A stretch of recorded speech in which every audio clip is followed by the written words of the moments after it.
अपने खून पसीना बहाकर बिहार को संभाला, एक स्तर तक पहुंचाने का काम किया। और मैं आज भी जब लोगों से मिलता हूं जो बिहार से बिलोंग करते हैं, जो रूरल में रहते हैं, जो अर्बन में रहते हैं, वो ये बताते हैं कि किस तरीके से उन्होंने एक पूरा समय देखा है लंबा, जिसके अंदर उन्होंने बदलाव को देखा।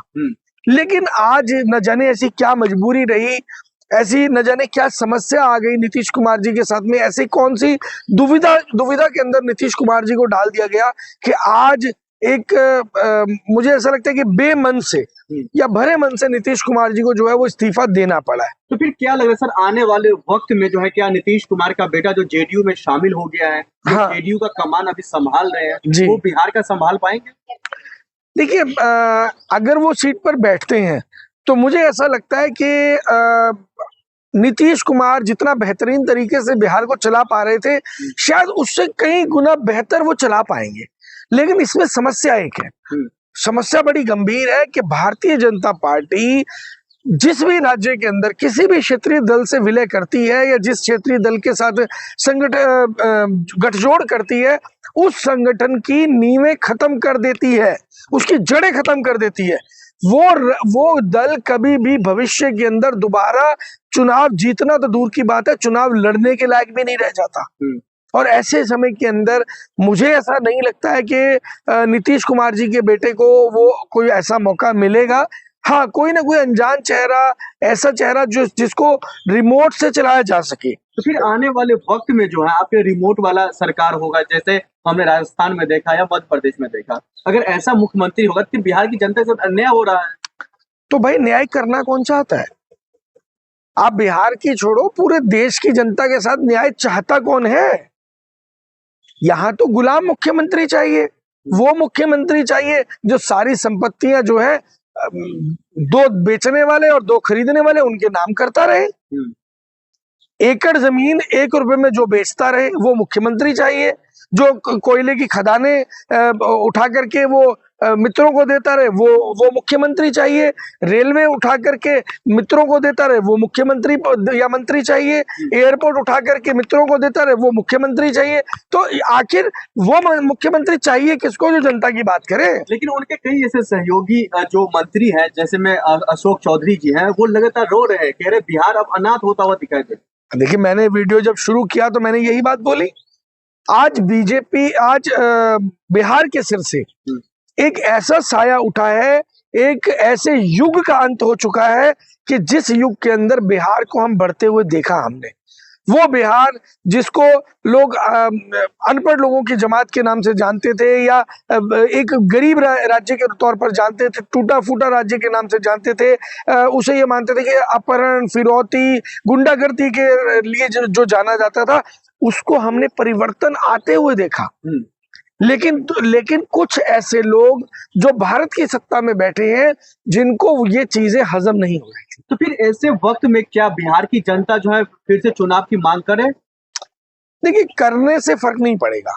बिहार की जनता अगर चुनाव की मांग करेगी भी ना तो कुछ कर नहीं पाएगी। कारण क्या है कि हमारे देश में जिस तरीके से सिस्टम के ऊपर कब्जा हो गया है, चाहे सिस्टम में काम करने वाले लोग आपकी बात ना भी मानना चाहे तो भी आप उनको मजबूर कर, ताकि उनको आपकी फेवर में काम करना पड़ता है। सत्ता में जब गुंडे होते हैं तो गुंडों की फेवर में भी काम करना पड़ता है। तो इसलिए आज जो स्थिति बन चुकी है, बिहार की जनता चाहकर भी ये नहीं करवा पाएगी। हाँ, यकीनन कोई ऐसा संगठन अगर आता है जिस तरीके से एक आरएसएस एक कैडर के रूप में काम कर रहा है पूरे देश में, ऐसा कोई कैडर बनकर के देश के सामने आता है, कोई बड़ी संस्था बनकर के सामने आती है, तो मुझे लगता है कि एक बड़ी मुहिम अगर पूरे देश में चलती है तो यकीनन आप सत्ता से सवाल पूछने के लायक हो पाए। लेकिन सर, इस्तीफा के जस्ट बाद ही जो है मीटिंग हो रही है, नीतीश कुमार जी उस मीटिंग को अटेंड कर रहे हैं, जिसमें उनके कई नेता, कई विधायक शामिल हो रहे हैं। क्या लग रहा है, कुछ आगे कुछ प्लानिंग चल रही है?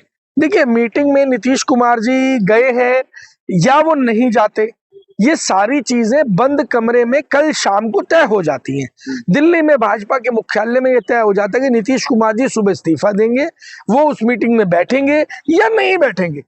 तो ये कोई और तय नहीं कर सकता है, नीतीश कुमार तय नहीं कर सकते। नीतीश कुमार एक अपने आप में जो है दिग्गज नेता कहे जाते हैं बिहार के। वो जो है बिहार में वो लगातार बिहार का एक शासक कहे जाते हैं, बिहार को नींव रखते हैं, बिहार को बनाते हैं, और आप कह रहे हैं जो वो किसी और के कंट्रोल में। देखिए, नीतीश कुमार जी से एक गलती तो हो गई, एक बहुत बड़ी गलती नीतीश कुमार जी से हो गई कि उन्होंने भाजपा को अपना समझ लिया। कोई ऐसा सगा नहीं जिसे भाजपा ने ठगा नहीं। तो आप अगर ये सोच रहे हैं या नीतीश कुमार जी ने ऐसा सोच करके गलती कर ली कि चलो बाकी लोगों को ठग लिया होगा लेकिन मुझसे मेरे साथ तो ये लोग ईमानदार रहेंगे, अरे भाई ये तो अपनी बीवी के सगे नहीं है, ये अपने बच्चों के सगे नहीं है, अपने परिवार के लोगों के सगे नहीं है, ये तुम्हारे सगे कैसे हो जाएंगे? तो क्या इस बात में भी सच्चाई है जो पप्पू यादव ने पहले ही कह दिया था, जो नीतीश कुमार जी खत्म हो गया, उनका बेटा खत्म हो रहा है और आने वाले समय में जेडीयू ही खत्म हो जाएगी यहाँ? हाँ देखिए, इसमें कोई दो राय नहीं है ना। मैंने अभी यही चीजें बताई आपको। जो व्यक्ति राजनीति को नजदीकी से समझता है, नजदीकी से राजनीति को समझने का प्रयास करता है, जो राजनीति का छात्र है, उसके लिए बड़ा आसान है और उसके लिए बड़ा इंपॉर्टेंट मैटर भी है।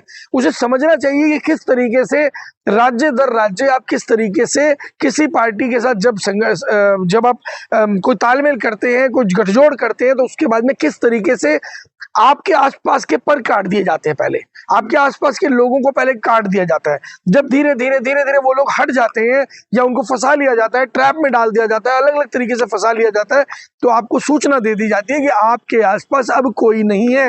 लेकिन अब बिहार में जो विपक्ष के नेता है वो लगातार नीतीश कुमार के साथ दिखाई दे रहे हैं। जी। जो विपक्ष के भी नेता कह रहे हैं जो नीतीश कुमार को जबरदस्ती हटाएगा उसके साथ अन्याय हो रहा है, भले ही वो हमारे सत्ता पक्ष में, हम उसके विपक्ष में, लेकिन उसके बावजूद भी समर्थन कर रहे हैं। देखिए, अब समर्थन का फायदा क्या? ये सोच जो आज विपक्ष कह रहा है, नीतीश कुमार जी से पूरे जीवन में एक सबसे बड़ा ब्लंडर मिस्टेक हुआ जो उन्होंने भाजपा के साथ जाकर के सरकार बना ली, और आज जब उन्होंने इस्तीफा दिया, भरे मन से इस्तीफा दिया, तो आज उनको ये चीज रियलाइज हो चुकी है और आज उनको ये मालूम हो चुका है कि ना केवल नीतीश कुमार जी का भविष्य खत्म हुआ है, ना केवल उनके आने वाली पीढ़ियों का भविष्य खत्म हुआ है, उन्होंने बिहार की आने वाली पीढ़ियों को दांव पे लगा दिया। ये गलती से हुआ है। तो फिर क्या सम्राट चौधरी जो अभी गृह मंत्री है, आने वाले समय में क्या उनकी जिम्मेदारी और बढ़ेगी? भाजपा को ऐसे लोग नहीं चाहिए, भाजपा को ऐसे लोग पसंद नहीं आते हैं।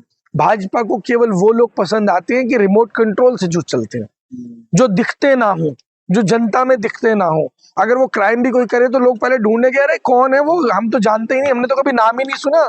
ऐसे लोग, ऐसे चेहरे जो पर्दे के पीछे छुपे होते हैं, उन लोगों की भाजपा को जरूरत होती है और उन्हीं लोगों को, उन्हीं से क्राइम भी करवाया जाता है, उन्हीं से सारे काम करवाए जाते हैं और कहीं ना कहीं ऐसे ही लोगों को ला करके सत्ता में बिठा दिया जाता है। सर लेकिन बात अगर कंगना रनावत की आती है तो देखिए, अब मैंने अक्सर ये बोला है कि वो एक असफल अदाकारा है जो बॉलीवुड में पूरी तरह फेल हो चुकी है, जो राजनीति में पूरी तरह फेल हो चुकी है, मंडी उनके सांसदीय क्षेत्र से जो पूरी तरह फेल हो चुकी है।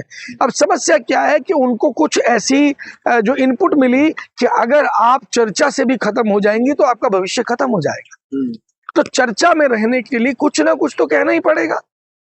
अगर गली में कोई कुत्ता भी बैठा है और वो भौंक नहीं रहा तो लोगों को मालूम नहीं होता कि कुत्ता गली में है। अगर वो भौंकेगा तभी एहसास होता है कि गली में कुत्ता भी है। तो इसी तरीके से राजनीति में चर्चा पाने के लिए कुछ ना कुछ कहना, चाहे खुद के गाल पर चांटा ही पड़वाया जाए, लेकिन कुछ ना कुछ तो होना चाहिए। लेकिन स्मृति ईरानी आप लोगों को लेकर कह रही है जो कभी कांग्रेस पार्टी हमारा नाम नहीं भूल पाती है, हम 2 बार से 2 साल से हम सत्ता में भी नहीं है, ना विपक्ष में है, ना कहीं है, राजनीति में भी उतनी एक्टिव नहीं है, लेकिन नाम नहीं भूल पा रहे। अरे भाई, समस्या क्या है? अब वो इग्नोर होकर के किनारे पे पड़ी है। अब एक्टिवली ना तो उनको सीरियल में कहीं पर आजकल रोल मिल रहा है अदा करने का, और ना ही उनको, अगर हम आज की बात करें तो उनको कहीं राजनीति में कहीं एक्टिव पार्टिसिपेशन नहीं मिल रहा। कहाँ वो शिक्षा मंत्री थी और मतलब पूरा प्रोटोकॉल मिला हुआ था, आगे पीछे काफिला चलता था, सिक्योरिटी मिली हुई थी, घर में नौकर चाकर, पूरी फुल ऑफ सुविधाएं, लग्जरी लाइफ थी। और आज क्या रह गया? आज दूध से मक्खी निकाल करके फेंक दी गई। तो आज उनको दोबारा से अपने बारे में चीजें कहनी पड़ रही हैं और ये उनकी फ्रस्ट्रेशन है जो बाहर निकल के आ रही है। लेकिन वो लगातार कह रही, जो पहले मैं संसद में थी तब राहुल गांधी का भी हमने देखा था, वो लगातार आरोप लगा रही थी, फ्लाइंग किस बदल, मतलब फलाना देखा ना, कुछ भी तरीके का आरोप लगा रही थी। अब कंगना रनौत लगा रही है, तो वो लगातार वो लोग कह रहे हैं कि भाई कोई एक महिला सांसद गलत हो सकती है, दोनों थोड़ी गलत होंगी। देखिए, भाजपा के साथ एक बड़ी खास बात है, इन लोगों का खुद का तो कैरेक्टर है नहीं और दूसरे का कैरेक्टर असैसिनेशन करने के लिए कोई कमी नहीं छोड़ते। चाहे उसके लिए एआई का उपयोग करना पड़े, चाहे उसके लिए किसी महिला नेता या नेत्री के ऊपर कमेंट करना पड़े, चाहे कोई आर्टिफिशियल या नकली आरोप लगाना पड़े, कुछ भी करना पड़े, तो इनके पास में कैरेक्टर असैसिनेशन का जो ड्रामा है उसमें भाजपा बहुत